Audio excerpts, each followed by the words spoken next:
Halo people, kali ini kita akan membahas mengenai komunikator dan pesan politik. Komunikator politik adalah orang atau sekelompok orang yang menyampaikan pesan politik yang biasanya berkaitan sama kekuasaan pemerintah, kebijakan pemerintah, aturan pemerintah, ataupun kewenangan pemerintah yang bertujuan untuk mempengaruhi khalayak, baik itu secara verbal maupun non-verbal. Komunikator utama ada 3 bagian yang mempunyai karakteristik berbeda, yaitu politisi, profesional, dan aktivis. Yang pertama ada politisi. Politisi sebagai komunikator politik yang utama, terutama dalam proses pembentukan opini publik. Politisi berkomunikasi sebagai wakil suatu kelompok, dan pesan-pesan politikus itu adalah untuk mengajukan dan melindungi tujuan dari kepentingan politik. Artinya, komunikator politik mewakili kepentingan kelompok dengan mencari pengaruh lewat komunikasi, baik lewat media massa, orasi, pertemuan dan rapat dalam kampanye, kinerja tim sukses, dan lain sebagainya.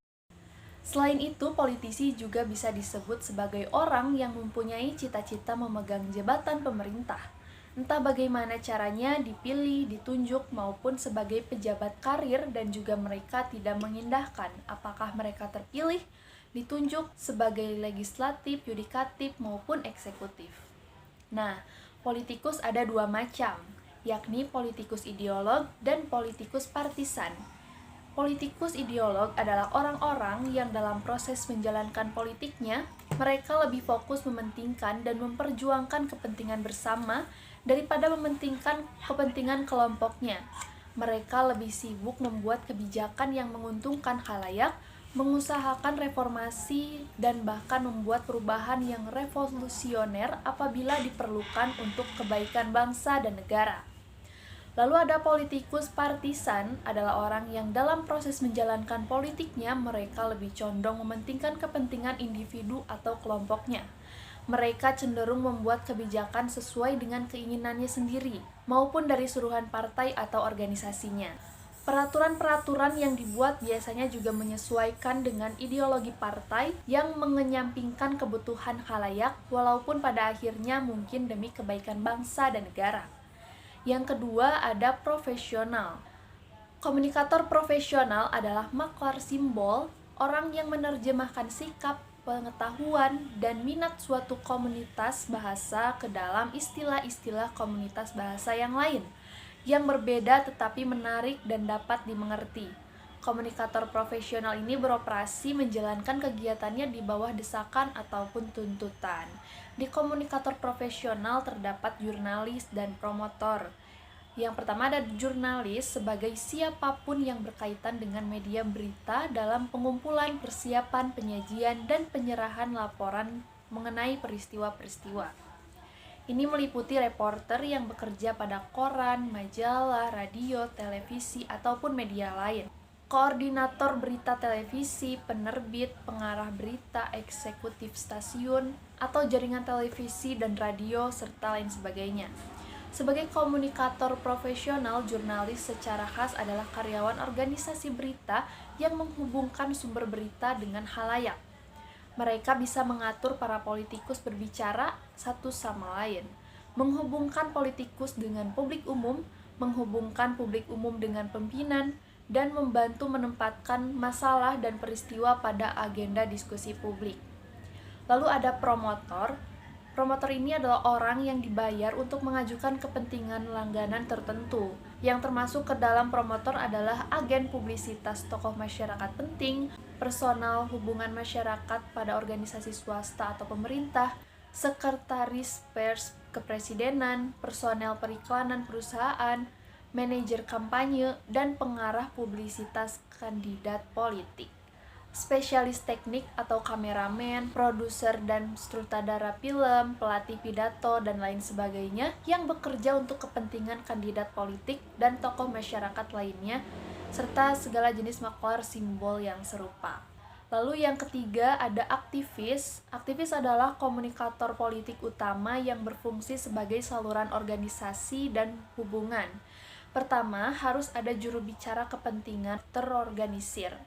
Secara umum, orang ini tidak memiliki minat atau bercita-cita menduduki suatu jabatan pemerintahan, Tapi komunikator ini tidak seperti politisi yang bermain politik menjadi peluang kerja. Juru bicara ini seringkali bukan profesional dalam komunikasi, namun dia sangat terlibat dalam politik dan semi-profesional dalam komunikasi politik. Bicara demi kepentingan tersebut dianggap memiliki peran yang mirip dengan politisi partisan, khususnya mewakili kebutuhan keanggotaan dalam suatu organisasi. Dengan kata lain, juru bicara ini ibarat seorang jurnalis yang khusus memberitakan keputusan kebijakan pemerintah terhadap anggota suatu organisasi. Lalu ada penggunaan bahasa dalam penyampaian pesan politik.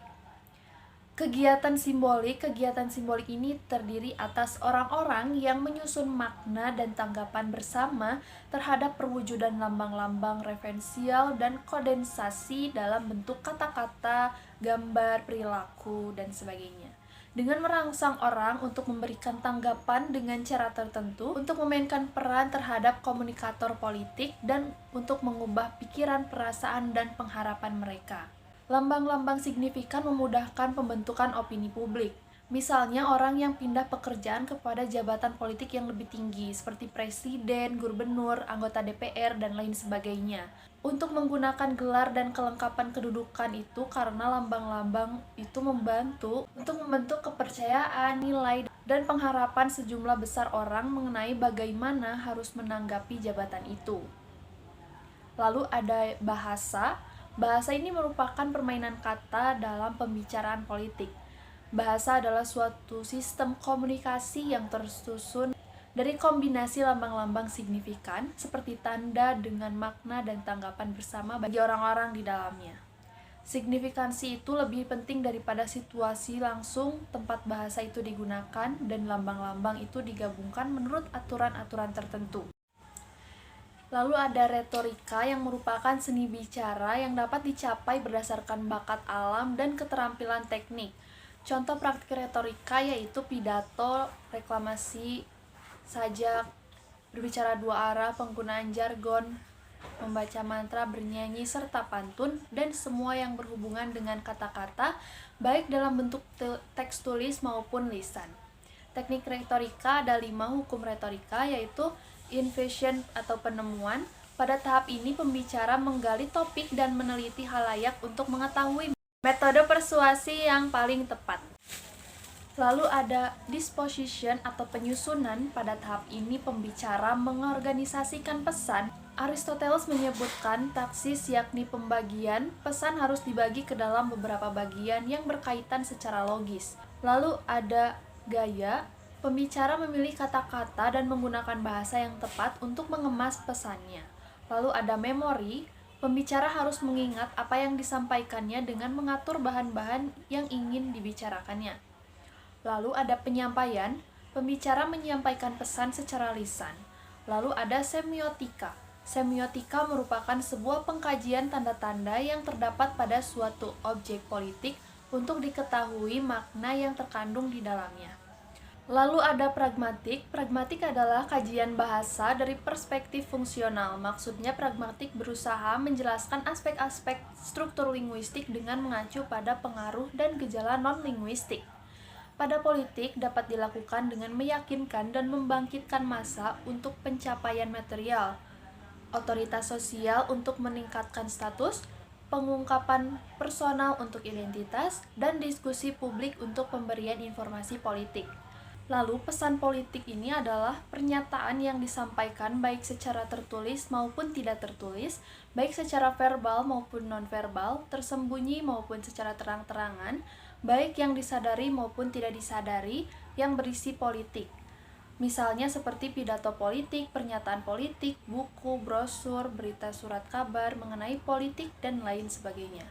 Hal dan kondisi yang mempengaruhi keberhasilan suatu pesan politik dalam sebuah kampanye, menurut Wilbur Scrum, adalah the process and effect of mass communication.